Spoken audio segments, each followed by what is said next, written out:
I don't have my list. Carolyn, you're on. You're live. Okay, well, I'm ready. I'm ready. Oh, shoot.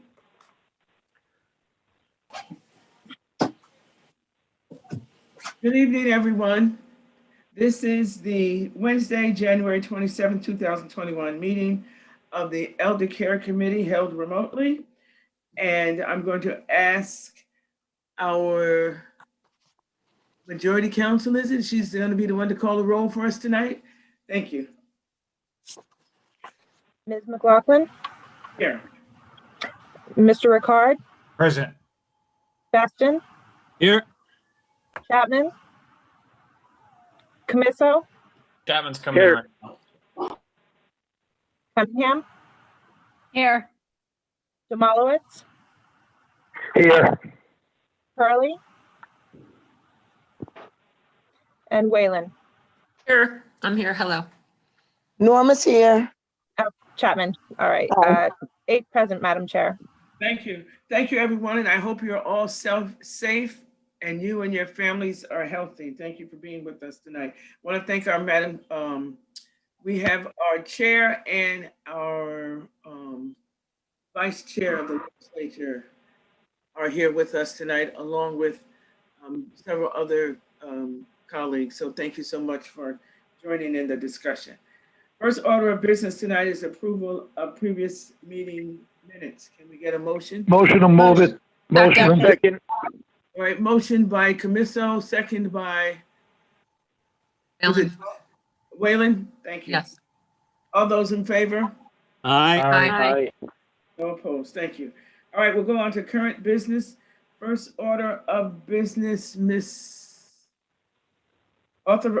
2, authorizing agreements regarding the expanded in-home services for the elderly program. Is someone here to speak to that? Yes, Michelle McClave, Commissioner at Albany DSS. Thank you so much for being here. Thank you for having me. Good evening. We're looking for approval to enter into and renew agreements with 13 New York State approved providers of home care services for the expanded home in-home services for the elderly program. So this is for home care services for people who cannot receive those home care services through Medicaid or any other method. So this is 13 providers that we're able to have as vendors for this important service. Now, is this, how many years is the contract? I'm sorry. These are renewed annually. Oh, annually. Okay. All right. So any committee members have any questions? Motion to move it, Gary. Second, Camiso. Motion by Jamalowitz, second by Camiso. All in favor? Aye. Any opposed? Thank you very much. Move on to the next one, authorizing an agreement with the New York State Industries for the Disabled regarding ancillary laundry services for eligible individuals in the expanded in-home services for the elderly program. Ms. McClave. Thank you. We're also looking to enter into a contract for the ISIP program for laundry services with NYSID, which is a preferred New York State provider. And they subcontract with Plaza Linens for laundry services to people on ISIP. So we have people, some people receive all the ISIP services, home care, personal emergency response services, and other services, as well as laundry services. Some people just receive the laundry services, and that is enough of a help to kind of keep them in their home. So this is just for the laundry services contract. Okay, and these services that we've spoken to in this authorization and the previous one, these are services that people are deemed eligible for when they come online, I'll say, with social services. Is that correct? They don't necessarily have to be enrolled in.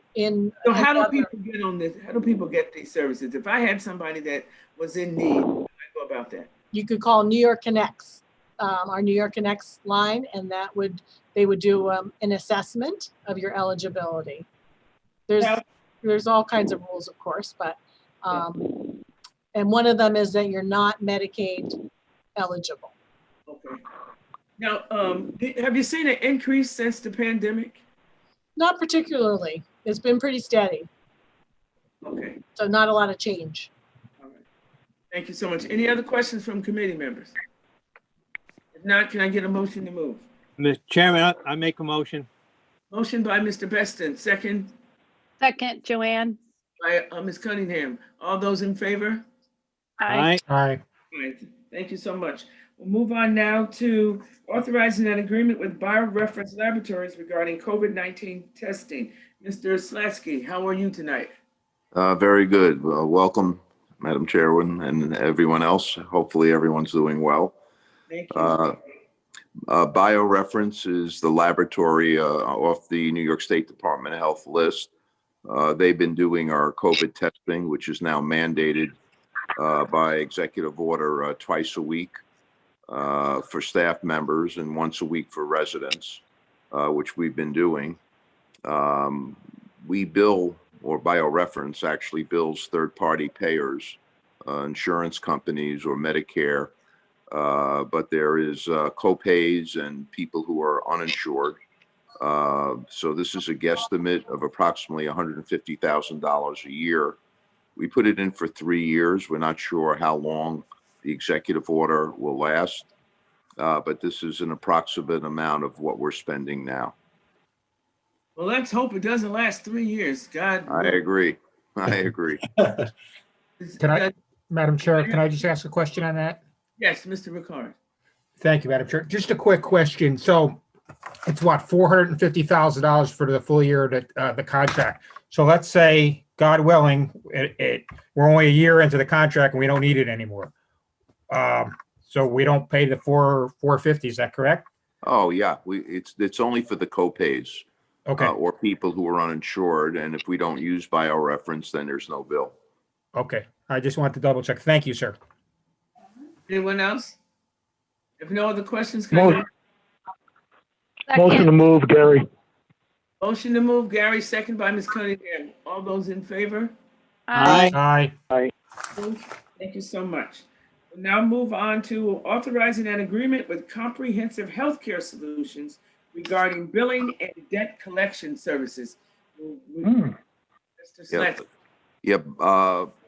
Comprehensive Healthcare is our receivable company. They bill all parties, whether it be private pay, HMOs, Medicaid, Medicare. They've really done a terrific job. Last year, their receivable collection rate on our behalf was 99% all billing.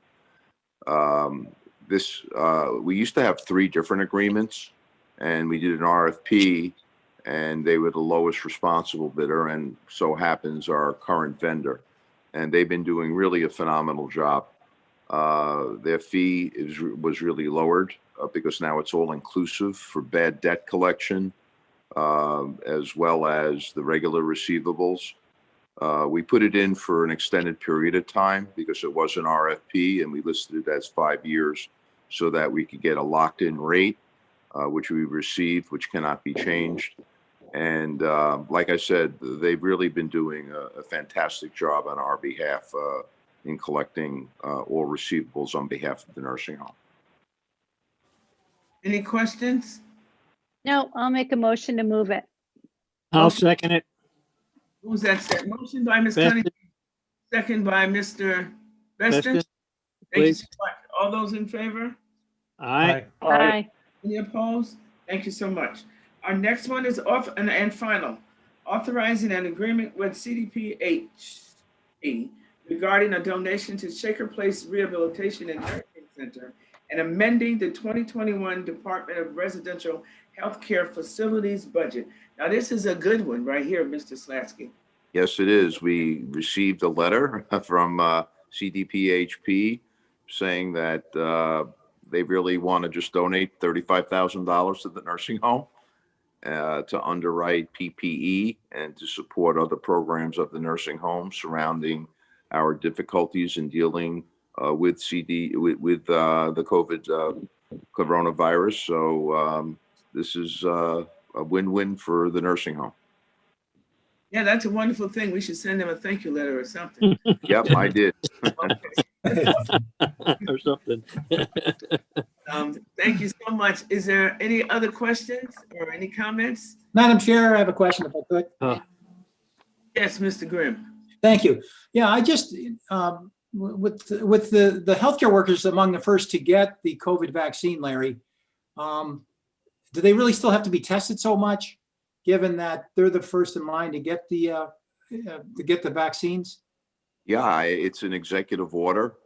So we're following the executive order. It was originally once a week, then it went to twice a week, then it went to once a week, and now it's back to twice a week.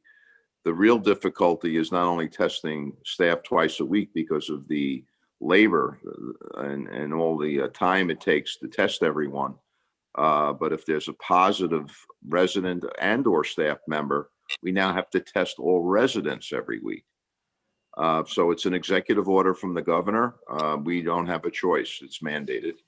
Well, I understand that, but I'm thinking, should the executive order be altered given the circumstances that so many are being vaccinated? Well, I know that's not your call.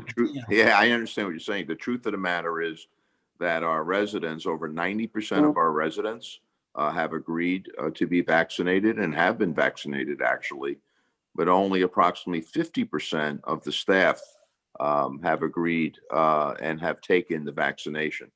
There's a lot more skepticism with staff, and it's not a mandated vaccine. It's optional. We had a program today with our pharmaceutical consultant to try to explain to staff members the benefits of taking the vaccine. We've given out approximately over 100 vaccines to staff and approximately 160 plus to our residents. And knock on wood, we haven't had any adverse reactions, but people are still skeptical, as they are when we offered the flu vaccine, all of which is at no cost to the staff. Wow, 50% are skeptical? I mean, the healthcare workers are supposed to know the health. You would think so, and they're first online. I mean, other people are fighting to get the vaccine, to get it. Yeah. They're in the number one tier, and they're not online. It's amazing. Wow. Thank you, Larry. Thank you, Madam Chair. Thank you so much, Mr. Grimm. Ms. Cunningham has a question. Yeah, I was just going to say, I work in the home health policy sector, and having a third or more of your staff that's refusing the vaccine is not uncommon at all. And it's a big problem in some sectors of healthcare. I was just going to say, just my own editorial comment on the executive order. I'm sure once the infectious disease and public health experts out there make recommendations when a certain percentage of the population is vaccinated, I'm sure they're going to amend what the requirements are, the recommendations with respect to testing. But right now, I don't think it's inappropriate at all to keep, based on, I'm not a public health infectious disease expert, but it just seems very prudent to stay the course until we're in the clear. Yes, and I would just sort of echo that the vaccine is not a cure if it lessens your probability of getting it. And if you do get it, it lessens the severity of the flu. Just, you're not out of the woods just because you have the vaccine. You still have to be safe. And I think that I agree with you, Ms. Cunningham, that as we get further to herd immunity, AKA community immunity, maybe we will be able to lessen the number of testing that has to be done. So thank you, Mr. Slatsky, for being here. No problem. Does anybody have any other questions on any topic we had tonight? Any committee members? I'm even going to, for our visiting colleagues, I hope that. Motion adjourned. Well, don't we have to vote on the proposal? Motion to move the proposal. I'll second it. Thank you so much. We're going to, Ms. Cunningham, motion to move. I'll second it. Second by Bill. And all those in favor? Aye. And, I'm just going to make a comment, and Mr. Demolowitz and whoever that was, you guys can leave if you want to. But what I'm just going to say is it is important that if we have information that we share it with our colleagues. So please allow us to do that, before you rush to close the meeting, because you never know who's listening in these meetings and what kind of information they are bringing to the table, especially in the times that we are in now. We cannot afford to rush these meetings, especially an elder care committee meeting where we are dealing with the most vulnerable lives in our community. I just had to say that. Madam Chair. Everybody was done speaking. There's no sense in getting your shorts in an uproar over this. This is my editorial that I'm giving, and I appreciate your listening. Yeah. Yeah. You're Wait, being, Madam Chairwoman, can I ask a question of Mr. Slack? yes, you may. I'm here. I have a question about the vaccines. There are two, right, that you take depending on the manufacturer. But then what about the follow-up for the antibodies? Are you doing that in the nursing home? No, we're not. That's not a requirement right now. You We've think that now- that would be something that would be beneficial to those that are getting the vaccines, and why is that not part of the protocol? Yeah, it's not a requirement to test for the antibodies. People, if they want to do that to see the impact that vaccine has had on their particular body chemistry, they would have to do that on their own. It's not part of any protocol right now or the executive order. But I agree with you from just the layperson's concern. I took the vaccine and the second dose as well, and I wonder. Listen, what effect did it have? So at some point in time, I think I will, when I go to my doctor, say, oh, by the way, can you test me for that? Okay. It's a good idea too. Well, anyway, It's also Well, a let big us new know if we can- expense. yeah, You it's know, another expense, right? It's But another expense. It's another whole but kind of still, system. it's you a know. congregate setting, and it's anyway. It kind of seals closes the loop out, right? Yep, And my yep. other question is with respect, and I am a lawyer, I could look it up and research it, but do you know, can you mandate that your employees get the vaccine or lose their jobs, or no? I do not know the answer to that. I know that the governor has taken the position that there will be no mandation. I think that their main concern would be that if they start mandating vaccinations, one, there's a liability issue. And number two, it's hard enough to find staff, and they may be concerned if you force me to take the vaccine, I'm out of here. Well, is it My Larry, mostly the understanding staff is that are like no, in the they can't. kitchen, or are they the nurses on the front line there? Like who, is it the No. guy that's at the reception desk as a who are, well, I'm not asking for specifics, but in general, or it's just a group that has representatives in every division, I guess. Yeah, I think it's across the board, and I think it's very consistent with those that traditionally have not taken the flu vaccine, which also, amazes us. They might have concerns us. allergies. Well, no, we if they have the flu, normally they would be allergic to eggs, and we purchase flu vaccine for those people that have allergies or that are allergic to eggs. We do that. I mean, some people have said to us, well, I have to wear a mask anyway, so what's the difference? So you get those type of comments, and that's why we're really trying to educate our staff. And we do this weekly, and we had like I said, this week we're having a major educational program for our staff from our consulting pharmacist, Dr. Hallett, because we're doing vaccinations again on Monday. And we're hoping to get a lot more people on the list to take their vaccination. Ms. Madam Cunningham? Chair, Yeah, just a quick comment. My understanding is you can't mandate the vaccine, but that's why there's been so many public officials and, healthcare leaders who are doing the vaccine kind of publicly, because modeling behavior does, it does make a difference. People see that and say, oh, if the president does this, if, Dr. Fauci does it on national TV, then it must be safe. And, modeling does work, but there's always a percentage of folks in the healthcare sector that don't get the flu vaccine and aren't getting the COVID vaccine. Can I Mr. just- Ricard, thank you, Joanne. I just ask a quick follow-up question on that, Madam Chair? Yes. Larry, just a quick question, not to get into specifics, but why do you think that, and speak generically about this, why do you think these healthcare workers don't want to get the vaccine? Because I've even went to like Stewart's or a local, convenience store, and I've seen healthcare workers in there, and they've given me the reasons they don't want to get it done. So what do you think? I think people have a natural fear of taking the vaccine. There's not enough data that they believe they should have in order to put, this vaccine in their body to whether it works or doesn't work. And I just think it's an overall, concern and fear. And really, the amazing thing is we've given over 100 staff members out of 200 plus people that work at Shaker Place.